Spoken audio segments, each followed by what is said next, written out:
6 Singapore dollars and 90 cents for Nasi Lemak.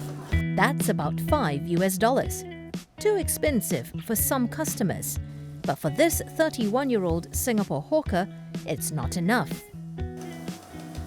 I work 11 hours a day, 6 days a week. But after a full day in the kitchen, he earns up to 1 Singapore dollar and 50 cents per plate. I earn about an average about 2,000 to 2,500 every month. To break even, he needs to sell 40 plates a day. When I say break even, it means that it covers my cost of ingredients, my overhead rent, my water bill, my gas bill, but it doesn't cover my salary. 40 plates just to cover costs. Only after that does he start earning anything. On most weekdays, he sells 50 to 60 plates. On weekends, up to 100 a day. That means on his busiest days, the numbers barely shift. Nasi Lemak, coconut rice served with toppings, is a staple in hawker centres and coffee shops, where many customers expect a meal to cost $5 or less. In general, people expect to pay $4 to $5 for a plate of Nasi Lemak in hawker stores and coffee shops.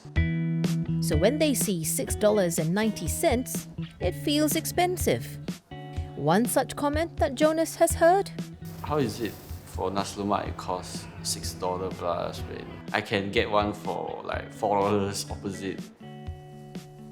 But Jonas says his portion is different. But for ours, the berapa is about 300 grams. Most Nasi Lemak stores are about 50 to 60 grams. A whole chicken leg, much larger than what most stalls offer. But even with that, customers are still price sensitive. So what does that 6 Singapore dollars and 90 cents price tag actually cover? The ingredients: chicken, rice, condiments, as well as rent and utilities. And what's left for Jonas? About $1.30 to $1.50. So even if he sells more plates, earning more isn't so simple. With such thin margins, selling more plates doesn't significantly increase his income. It's a challenge many small food businesses face.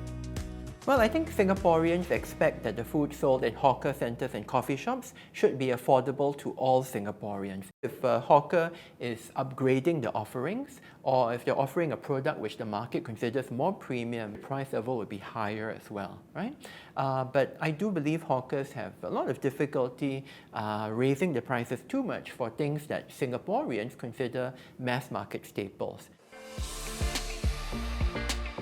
To earn more, he has two options: charge more or sell more. But both come with limits. He could raise prices. But when $6.90 already feels expensive, that's not so easy. Lowering prices might bring in more customers, but it would also mean earning less per plate. So he would have to work more just to earn the same. Jonas's stall is located in Ang Mo Kio, a district in central Singapore where many customers are more price sensitive. At Ang Mo Kio, because the area is a more mature estate with older crowd, so people there tends to be more willing to spend $5 or less. That makes it even harder to charge more. There's a lot more other hawkers and coffee shop stores around the Ang Mo Kio area, which adds to my competition. Smaller portions, but that risks losing what makes his food stand out. To add to the pressure, costs are rising.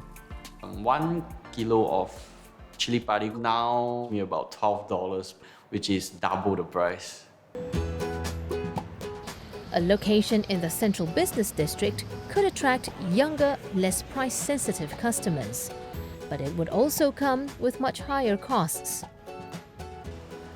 The rent in CBD area will cost about $7,000 to $8,000 a month. He'll also have to hire more staff, and there'll only be one peak window to clock sales. Financially, we might not be able to profit much if we were to shift to the CBD area. For Jonas, this isn't just about business. Irregular income makes it harder to save and to plan for bigger goals in life. Our salary is not fixated.